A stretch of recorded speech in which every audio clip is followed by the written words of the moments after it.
And I am practicing letting go, shifting my focus from what is gone to what will come, because when there is a vacuum, inevitably something new rushes in to fill that vacuum. You're listening to the Creative Impostor, episode number 78.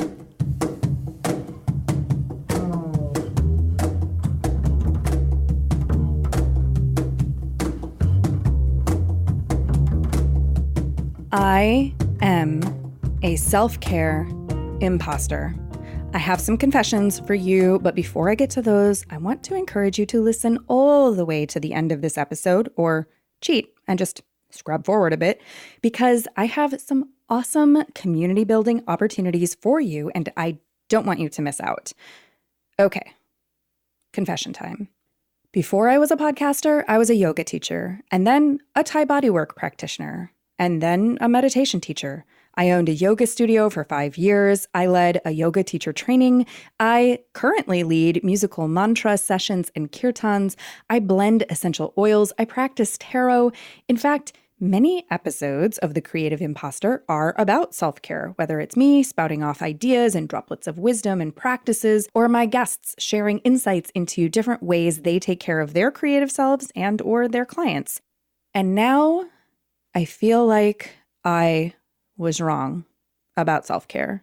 I really don't know anything. I had never really put it to the test. I mean, sure, I had my appendix out several years ago and recovered from that. I went to India and changed my diet and yoga practice after consulting with an Ayurvedic doctor. I dug myself out of what was probably, in retrospect, a pretty mild depression after closing my yoga business. But I did not know the parameters or import or hard work of self-care till now. And here I am, 13 weeks post-surgery, 23 weeks post-diagnosis of stage 0 pre-cancer in my breast, and I am so tired of talking about this and thinking about this, but I am in it deep. And if I don't talk about this, then I really can't podcast, because it is where my mind, my body, my energy, where my everything is. Let me tell you something. Recovery does not happen in a 4 to 6 week window. It is a long, slow, painful slog through the murk of my psyche, the breakdown and piecing back together of my body, and, well, who knows what else lies ahead, because I can't yet see the way out. So, for some perspective, I don't want this to be all complain. Here is an email from a friend, colleague, and community member, Lisa. Lisa says, "It's amazing to me how very hard we are on ourselves whenever healing is involved. Whether one has had a hysterectomy, a fibroid removed, given birth, or just had a broken bone set, we expect expediency. I think capitalism demands it, has always demanded it, and consumerism has co-opted self-care to mean things like manicures, cupcake breaks, and long weekends. All of those are important. I love cupcake breaks. But the heavy lifting is the stuff that you're doing, the therapy, the massages, the PT, and oh boy, does that stuff take time before the cumulative effects become apparent." Sounds like the foreword to a book I need to write. If you follow me on Instagram or you're in the Creative Impostor Facebook group, you may know some of what I've been going through, like just the surface. I'm doing physical therapy 4 times per week for my arm and shoulder, which I can't extend above my head and which hurts constantly since surgery. I'm seeing a massage therapist weekly for the same, and also overall energetic rebalancing.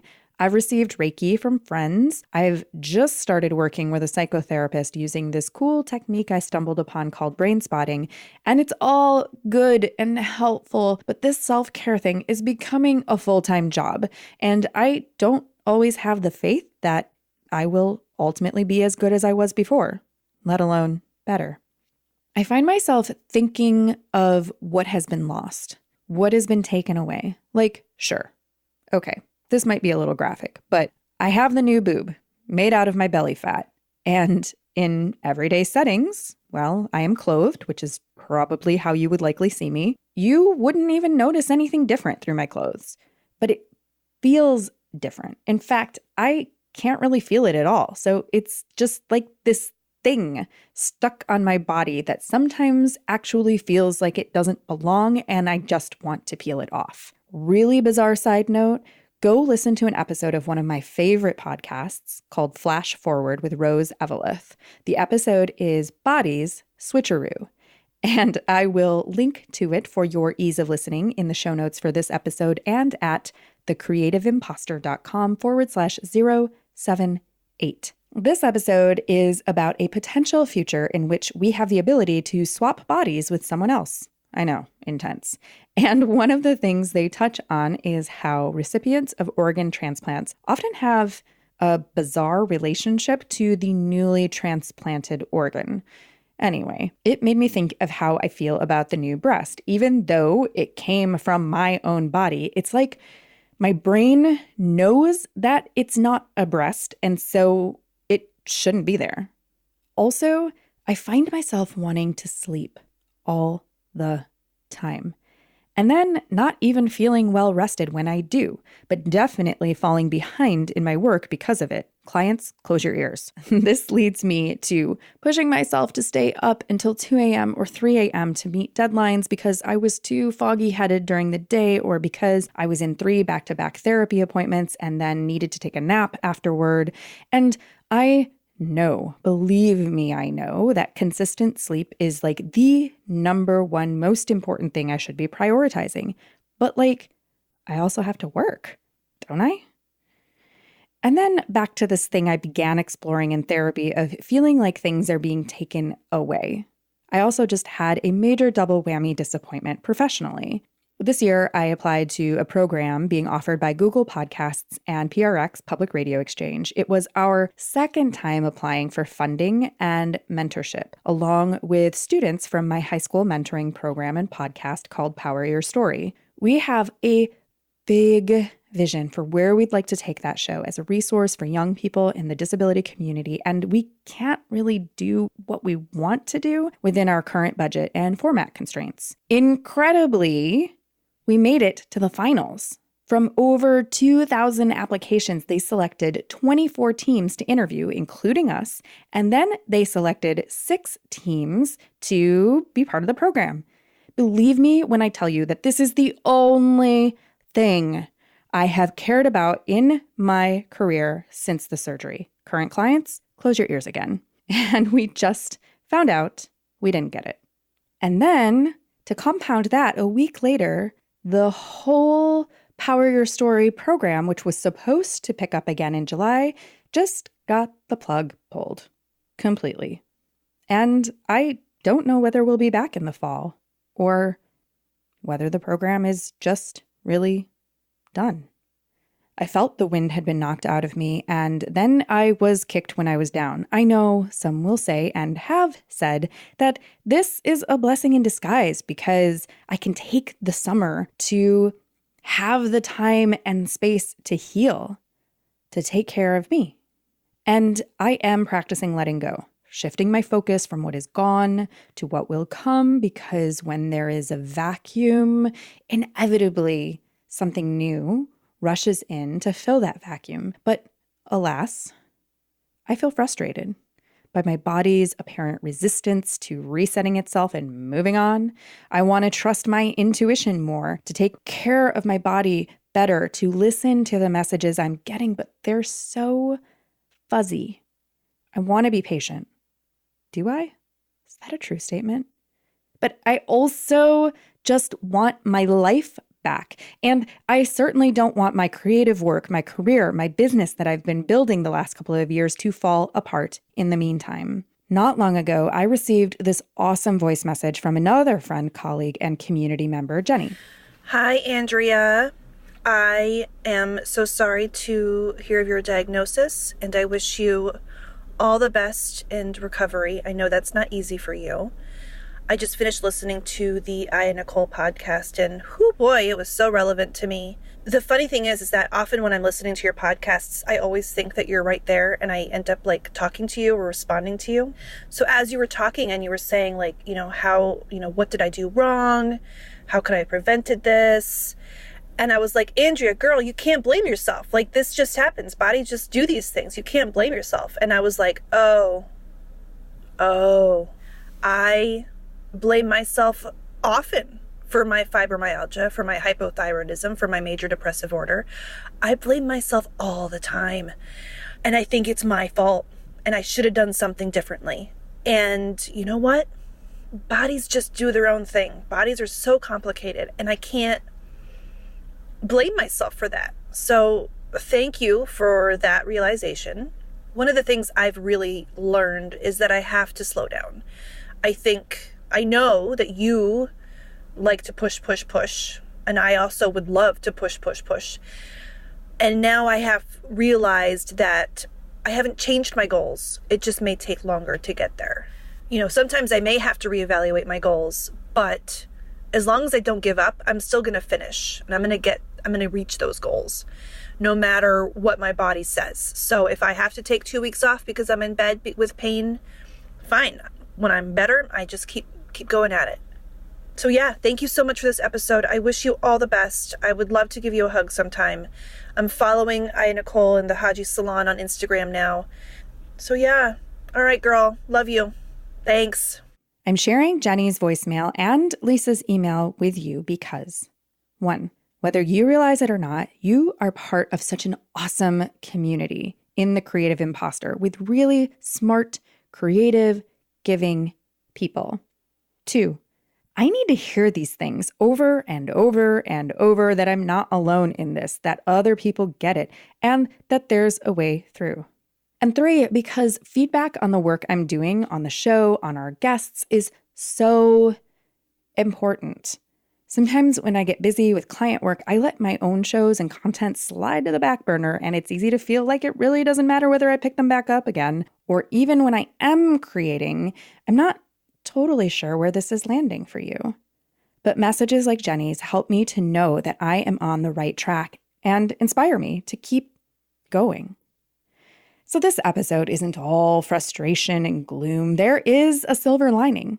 3 silver linings, in fact. And if you are still here, you've stuck with me and we are in it together, and I have some exciting invitations and announcements for you.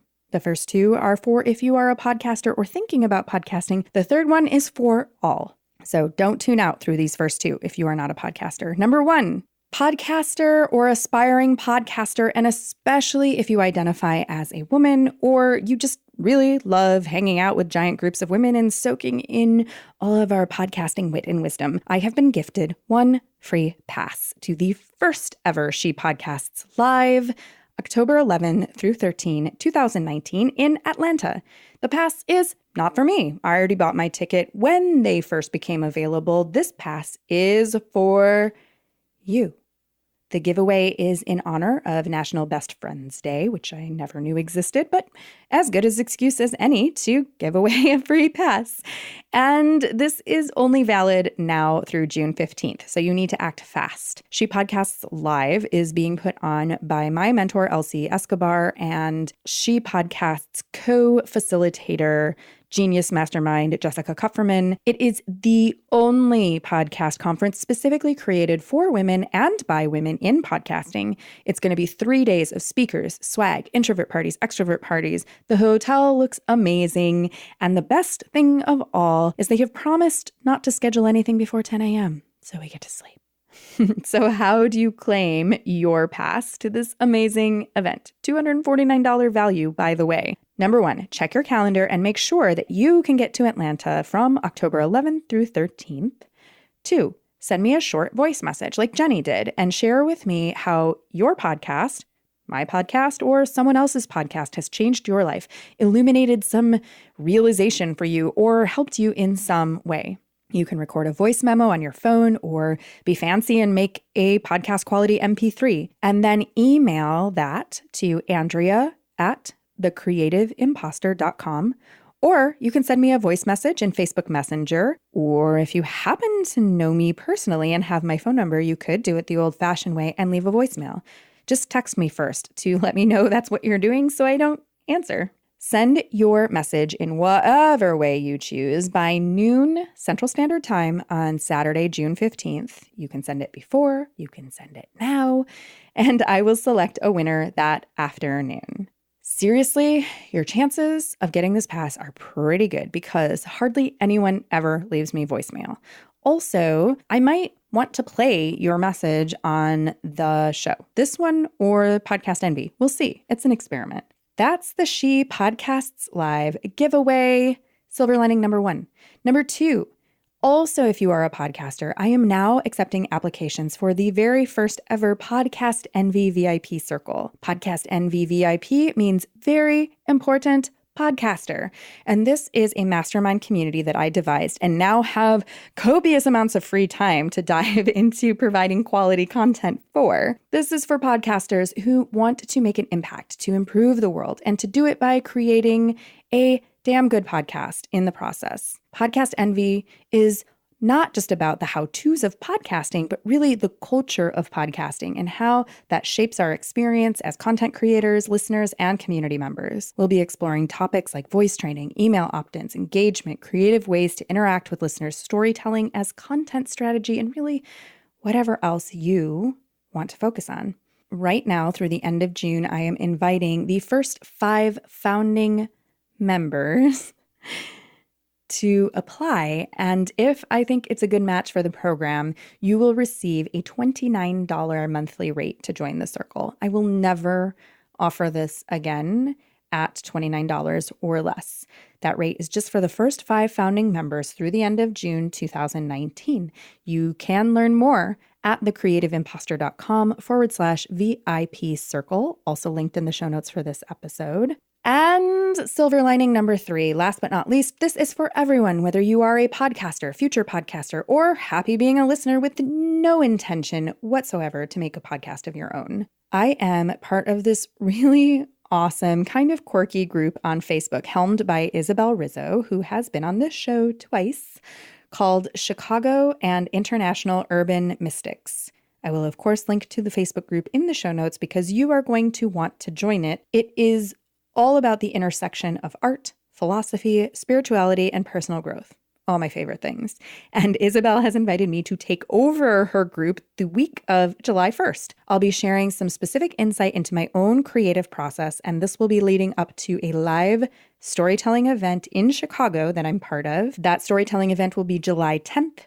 It is called Pour One Out. I will link to that in the show notes as well. And in fact, back to Chicago and International Urban Mystics, Isabel has invited several of us to take over her group 1 week each from now through the end of July. So it'll be interesting. It's free. Check it out. And to recap this episode, recovery is hard. I never knew self-care till now, and maybe I still don't. I love the Creative Impostor community, especially when you send me feedback. You can dig in even deeper to the community by sending me voice feedback on how a particular podcast has changed your life or helped you. Yours, mine, someone else's. Send it by June 15th at noon and be entered to win a giveaway pass to She Podcasts Live. Check out the Podcast Envy VIP Circle and see if this is finally the creative, social, professional support you need. And join the Chicago and International Urban Mystics with Isabel Rizzo and interact with me there the week of July 1st. I cannot wait to hear from you. This episode was mixed by Edwin Ruiz. Our theme music is by Jovia Armstrong. I thank you so much for listening. And this week, I am wishing you a deep breath. And all the creative community support you could ever wish for.